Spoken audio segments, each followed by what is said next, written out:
Cancer کے مرض سے موت کے منہ تک جانے والے آسٹریلوی مسلم علی بنات کی ایک نئی ویڈیو منظر عام پر آئی ہے۔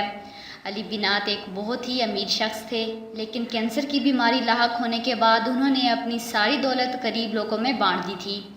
علی بنات کی ایک ویڈیو سامنے آئی ہے جو وہ چاہتے تھے کہ ان کے مرنے کے بعد منظر عام پر آئے۔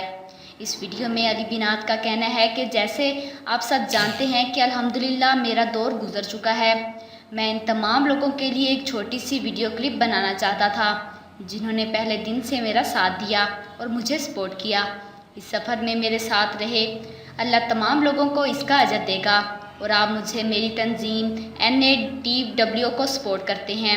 میں آپ تمام بہن بھائیوں کو ایک چھوٹی سی نصیحت کرنا چاہتا ہوں کہ جیسا کہ آپ سب جانتے ہیں کہ ہمارے پاس ہماری زندگی میں کاریں بسیں اور سب کچھ ہوتا ہے، لیکن جب میں کینسر کے مرض میں مبتلا تھا تو مجھے بہت سارے لوگوں کے پیغامات موصول ہوئے تھے کہ آپ کو جنت ملے گی، آپ نے مسلم کمیونٹی کے لیے بہت کچھ کیا، لیکن یہ کچھ بھی نہیں، یہ ہم پر اللہ کی ایک مہربانی ہے۔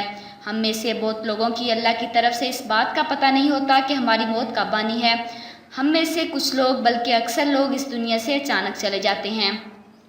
ہم نے بہت ساری ایسی کہانیاں سنی ہیں جس میں لڑکے لڑکیاں کلبوں میں زندگی کی بازی ہار جاتے ہیں۔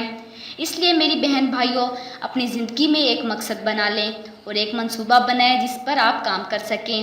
اگر آپ خود یہ کام نہیں کر سکتے تو آپ کسی اور کے ساتھ مل کر فنڈنگ کے ذریعے بھی یہ کام کر سکتے ہیں، لیکن آپ کچھ نہ کچھ ضرور کریں کیونکہ اس کی آپ کو روز محشر ضرورت ہوگی۔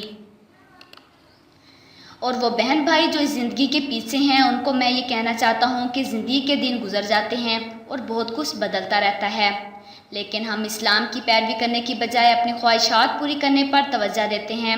لیکن زندگی مذاق نہیں ہے، ہمیں محتاط رہنے کی ضرورت ہے۔ میں کبھی کبھی اپنے بیڈ پر لیٹ کر بہت روتا ہوں۔ ہماری زندگی میں اللہ ایسے لوگ لاتا ہے جن کے بارے میں ہم نے سوچا بھی نہیں ہوتا کہ وہ ہماری زندگی میں شامل بھی ہوں گے، اور کچھ ایسے دوست بن جاتے ہیں جن کے بارے میں آپ کو معلوم بھی نہیں ہوتا۔ جب میں سفر کرتا تھا تو اس دوران میں نے بہت سے لوگوں سے ملا۔ جب میں ہسپتال میں تھا اور مجھے کینسر تھا تو دبئی اور برطانیہ سمیت دنیا کے کئی ملکوں سے لوگ مجھ سے ملنے آتے۔ یہ ہمیشہ رہنے والے اللہ کی طرف سے محبت ہے۔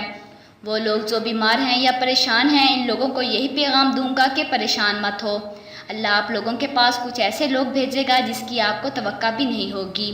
اگر آپ کو واقعی کسی کی ضرورت ہے تو بس آپ اللہ پر بھروسہ کرنے کی ضرورت کریں۔